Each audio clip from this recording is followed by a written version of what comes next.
Ladies and gentlemen, boys and girls, I'm going to share with you some poetry in honor of the open mic community poetry that happened in North Austin on the first Wednesday of every month. And I try to throw as much science and technical and mathematical and logical stuff in as I can, just to freak out the poets out here.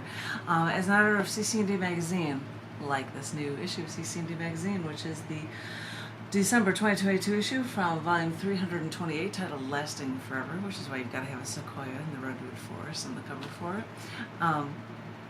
Because every once in a while somebody will send me writing that's related to elements of the periodic table, I will follow up their writing with periodic table poems. Or in one case, when somebody did a bunch of things about a bunch of different lanthanides, I've got a slew of poems that are Twitter length that you can also find in the Scars Publications books, Twitterverse Periodic Table Poetry. I'm going to share with you a few that are in this one issue, so brace yourselves, people. These come with images as well. If I've got them on a screen, I'll try to show them to you as well. This first one is for Cerium 141, slowly seeping in, which I have to give up for my Chicago crowd as well. Radioactive Cerium 141, a marker and byproduct for U.S. nuclear tests, rained down over fresh lakes and seeped into our dirt, which makes it fitting to find cerium in tobacco plants, all the way to Lake Michigan's cloudy morning skies. Cerium 141 slowly seeping in. I know, it's hard to see. I try to show it live. I try to show it live for all of my peeps to be able to check it out. Hello, I'm hiding. You can't see me, but you can see art. And if you want to see a better job of it, you can find it online, or you can get a copy of either one of these books. Granted, they're in black and white in the Scars Publications books for the Twitterverse Periodic Table Poetry and cc&d Lasting Forever, but online you can find the Instagram, Twitter, Tumblr, Facebook images appearing for them in color. This next one is for praseodymium. Praseodymium. You didn't think you were going to get a science lesson. Praseodymium up close and personal. Thanks to electron ptychography, scientists broke records to behold the highest resolution image of atoms ever, zooming in on a praseodymium crystal 100 million times.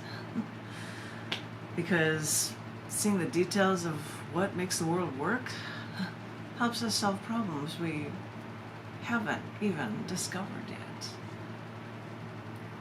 That's the cool thing about being able to check out praseodymium up close and personal. It's true. But I will share with you the next one that appears in both of these books. Another praseodymium.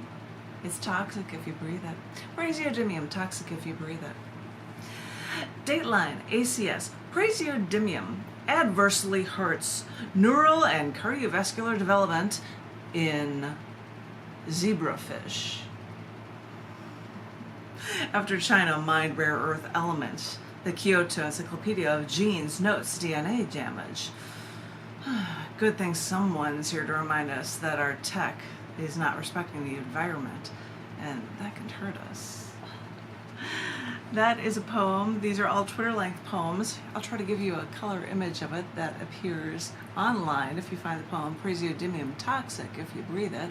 But that also appears in the new cc&d issue magazine, volume 328, titled Lasting Forever.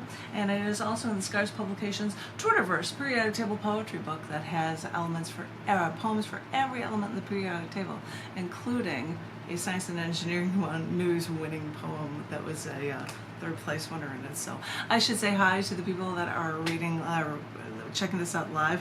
This is going to be a reading of a bunch of Twitter length periodic table poems. I don't know how many I'm going to do. How many am I going to do? I'm on neodymium. I might do 3 more for you guys. And thank you for listening. This next one is titled Neodymium, Saved from E-Waste. With so little neodymium and other rare earth elements used in old smartphones and computers making e-waste, a PA group found a new nanotech to retrieve neodymium with plant cellulose found in paper, cotton, and pulp. We use neodymium to fuel our text, but it'll actually save us. When we save us, it'll actually go to nature.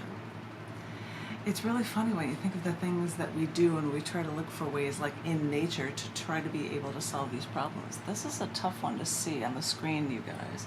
What I'm looking, it is a rainforest, and there's a smartphone on it as well. They're showing about the juxtaposition of the two and trying to get that stuff taken care of, right? How you try to manage both things, but it's kind of tough at times, right? Oh, I love this one because I live in Texas now, but I went to the University of Illinois and I watched U of I basketball beat UT last night. So this is funny that I'm going to share this next one with you. It's called Prometheum. Hail to the orange, hail to the blue. My alma mater song sings, Victory, Illinois. Because even though our sports weren't number one when I was there, education was number one. For U of I was the best. This may explain why UIEC scientists discovered element 61 and coined it illinium erroneously. I hope Prometheum will forgive us. These are in the back following a short story that talks about rare earth metals. I'm scrolling through it right now, and if I was going to try to show them to you, they're next to impossible to see because they're really tiny and in black and white inside the book. You can see them better when you've got the copy here. I can totally see this image from Prometheum, hail to the orange, hail to the blue. But it might not be as easy to see. And even trying to see it on this monitor makes it tough because it's kind of hard to see a Chief Illini from back in the day when I actually had the mascot for it. So, anywho, I'll have enough on that. I'll have enough on that because I think I'm doing enough on the periodic table poems for you guys.